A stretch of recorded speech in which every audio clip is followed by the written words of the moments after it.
दोस्तों, आज की यह वीडियो काफी महत्वपूर्ण बात पर आधारित है।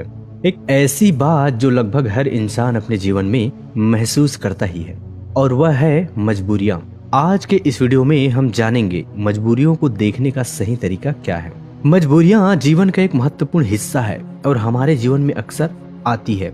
मजबूरी एक व्यक्ति के जीवन में ऐसी स्थिति को दर्शाती है जहाँ व्यक्ति कुछ न करने में सीमित रह जाता है, अक्सर बिना अपनी इच्छा के, क्योंकि उनके पास कोई दूसरा विकल्प नहीं होता। ऐसी स्थिति में हम जो करना चाहते हैं हम वह चाह कर भी नहीं कर पाते। यह एक ऐसी परिस्थिति होती है जहां पर व्यक्ति अपने मन के अनुसार चुनाव नहीं कर सकते और हथियार डाल देते हैं। मजबूरी में हमें अक्सर वही करना पड़ता है जो हमारे सामने रखा गया हो, ना कि वह जो हम करना चाहते हैं। यह मजबूरियां हमारी आर्थिक, सामाजिक, पारिवारिक और व्यक्तिगत स्थितियों से जुड़ी हुई होती है। कुछ लोग मजबूरियों से कोसों दूर भागते हैं और कुछ लोग उनका डटकर सामना करते हैं। मजबूरियों से निपटने के लिए नए तरीके ढूंढते हैं। तो आइए इस कहानी के माध्यम से जानते हैं कि कैसे हम अपने जीवन की एक मजबूरी को एक अवसर में बदल सकते हैं। यह कहानी एक व्यक्ति के बारे में है जो बहुत दुखी था। एक समय की बात है, एक छोटे से गाँव में एक आदमी रहता था। वह गरीब था और उसके पास केवल एक छोटा सा घर और छोटी सी जमीन थी।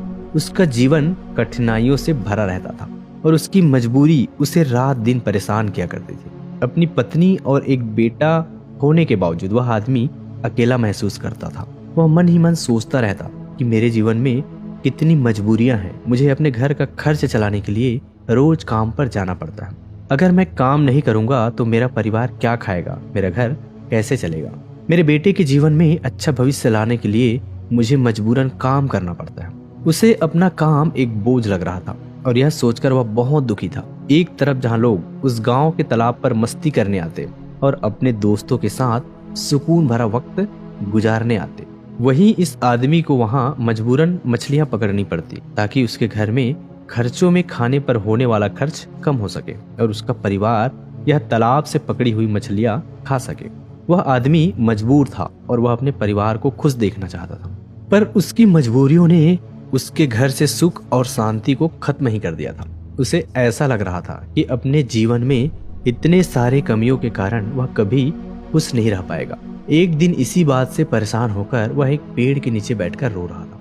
तभी एक साधु उसकी ओर आ रहा था। साधु ने देखा कि उसके चेहरे पर बहुत सारे गम थे। उस साधु ने देखा कि वह व्यक्ति दुखी होकर फूट फूट कर रो रहा था। साधु ने उस व्यक्ति के पास जाकर पूछा, क्या हुआ बेटा, तुम इतने क्यों परेशान हो? उस आदमी ने साधु की ओर देखा। वह साधु साधारण कपड़ों में था और उसको देखकर व्यक्ति सोचने लगा, भला यह साधु क्या मदद कर पाएगा मेरी। व्यक्ति ने उससे कहा, तुम तो एक साधु हो, भला तुम क्या मदद करोगे मेरी? मैं पहले से ही अपनी मजबूरियों के कारण काफी परेशान हूँ, तो मुझे अकेला छोड़ दो। साधु उस व्यक्ति से कहते हैं, बेटा इतना दुख तुम अकेले क्यों सहन कर रहे हो? मुझे बताओ क्या हुआ, शायद मैं तुम्हारा दुख दूर कर सकूं। वह व्यक्ति उस साधु से कहता है, तुम मेरा दुख दूर करोगे? तुम मेरी मजबूरियों से मुझे मुक्त कैसे कर सकते हो? तुम्हें तो खुद नहीं पता मजबूरियां क्या होती है।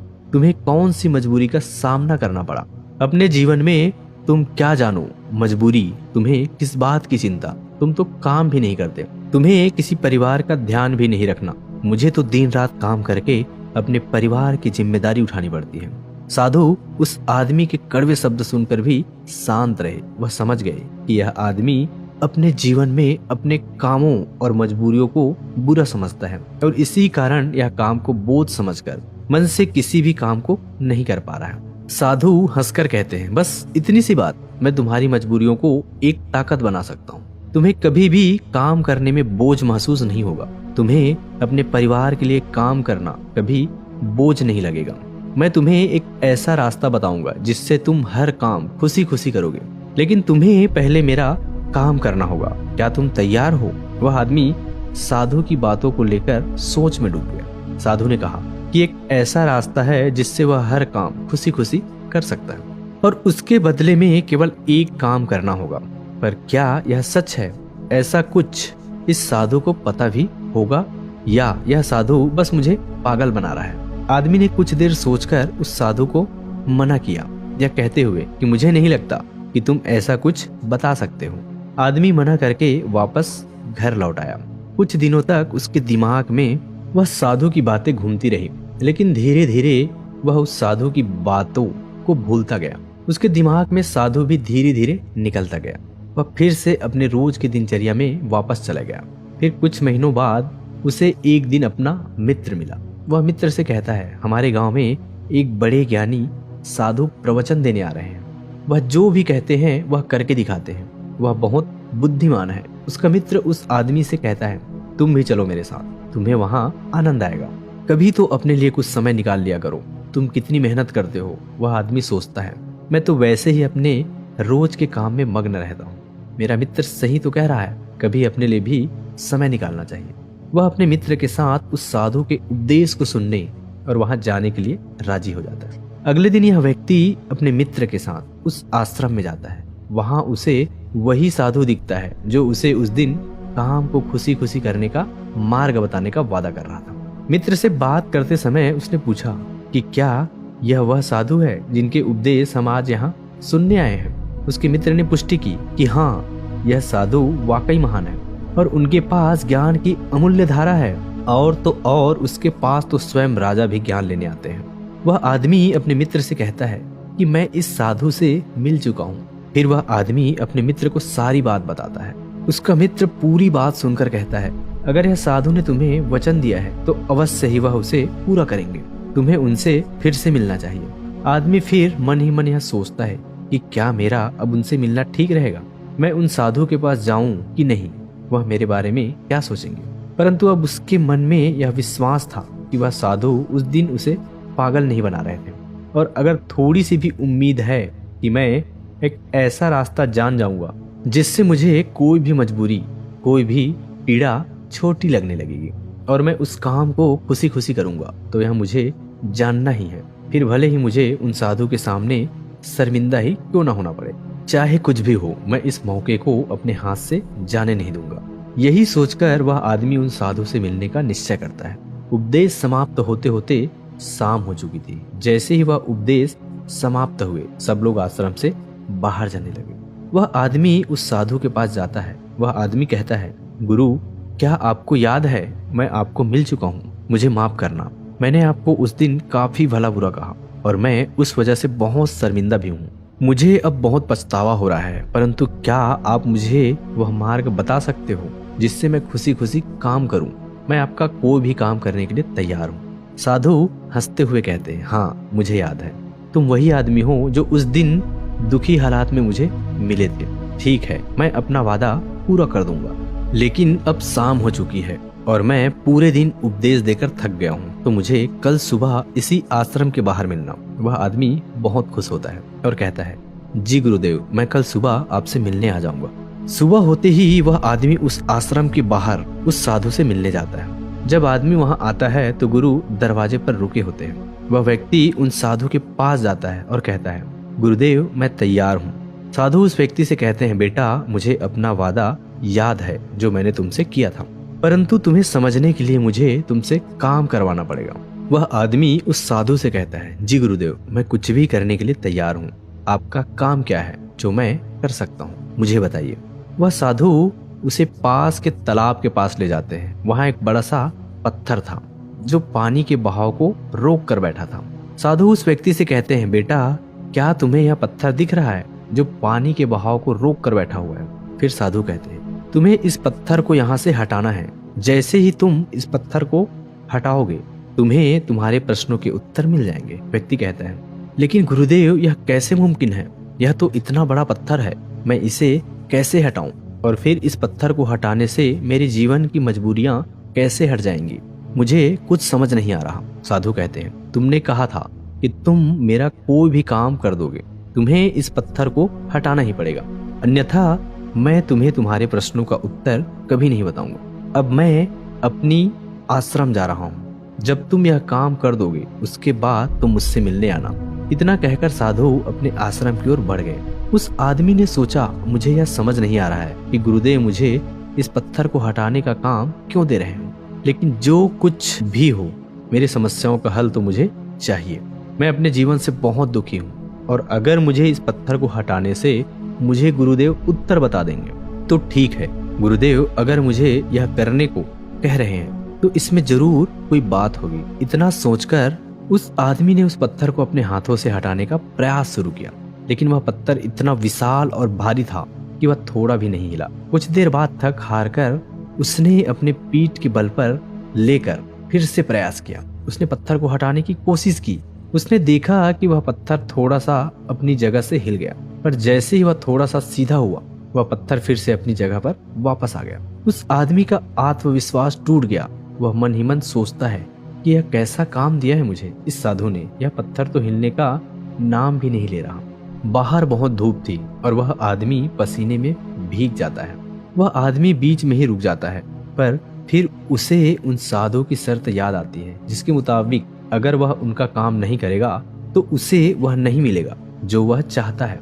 यह काम करना भी एक प्रकार की मजबूरी ही थी। काफी समय बीत जाने के बाद उस आदमी ने पास में ही एक पेड़ देखा और उस पेड़ को देखते ही एक तरकीब सूझी। उसने सोचा, क्यों ना मैं एक लकड़ी के टुकड़े को पत्थर के नीचे फंसाकर उस लकड़ी पर अपना वजन रखूं। इससे मुझे कम जोर लगाना पड़ेगा और लकड़ी बड़ी और मजबूत होने के कारण उसका परिणाम ज्यादा होगा।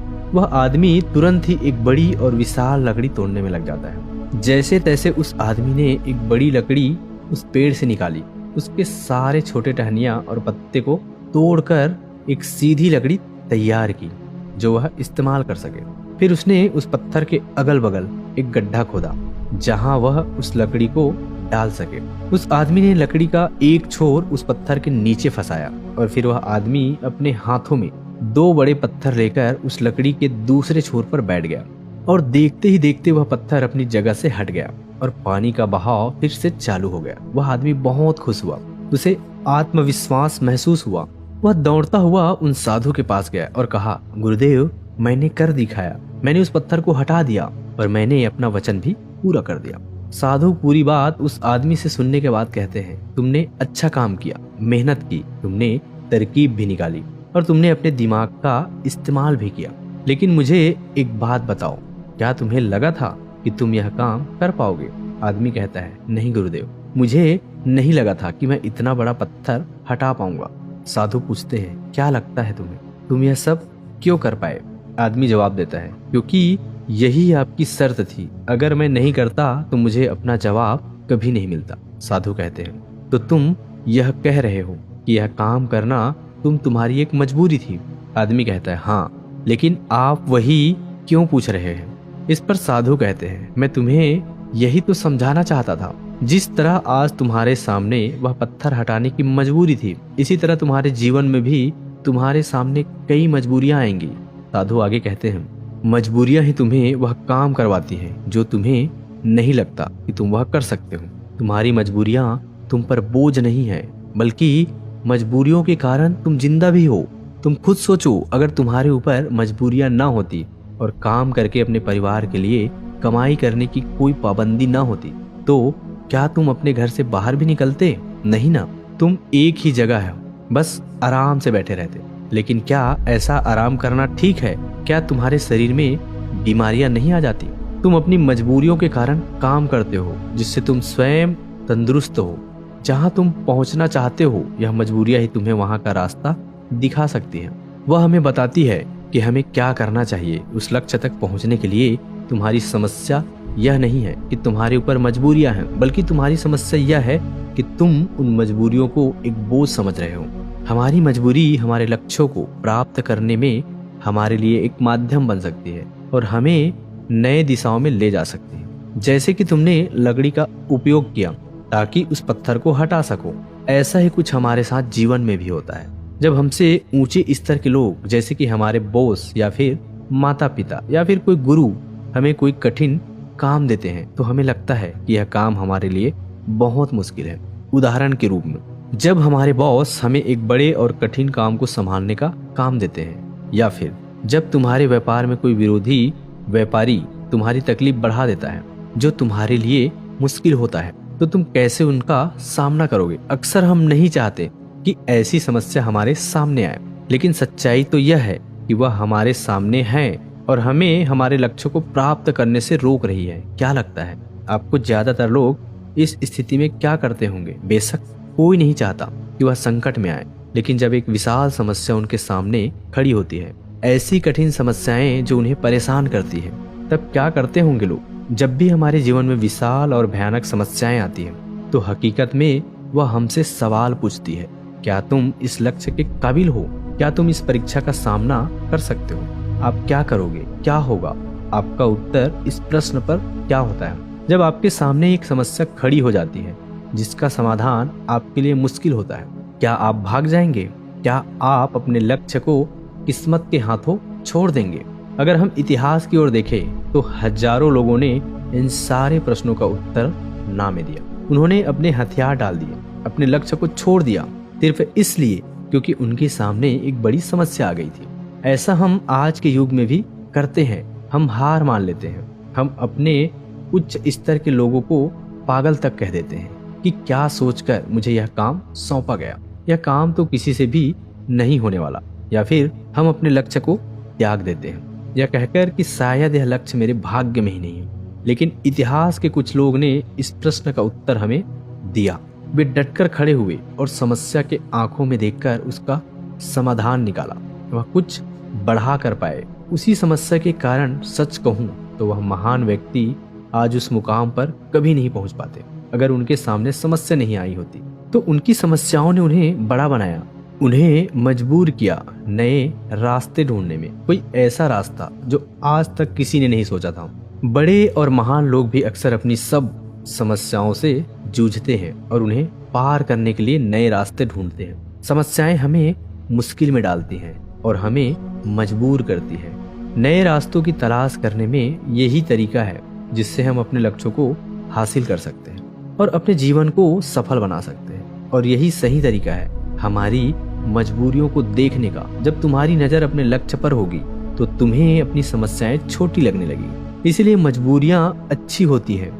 तो अगली बार जब तुम किसी मजबूर में खुद को पाओ तो खुश हो जाना, क्योंकि यह एक मौका है तुम्हें अपने आप को साबित करने का और उसी दौरान वह बनने का जो तुम पहले कभी नहीं थे। दोस्तों, आपने आज की इस वीडियो में क्या सीखा मुझे आप कमेंट में बता सकते हैं। इसी के साथ उम्मीद है आपको आज की वीडियो पसंद आई होगी। इस वीडियो को उस इंसान को शेयर करें जिससे इसकी सख्त जरूरत है और ठीक उसी के बाद चैनल को सब्सक्राइब करें। तो चलिए फिर मिलते हैं एक ऐसी नई वीडियो के साथ। तब तक के लिए अपना ख्याल रखें।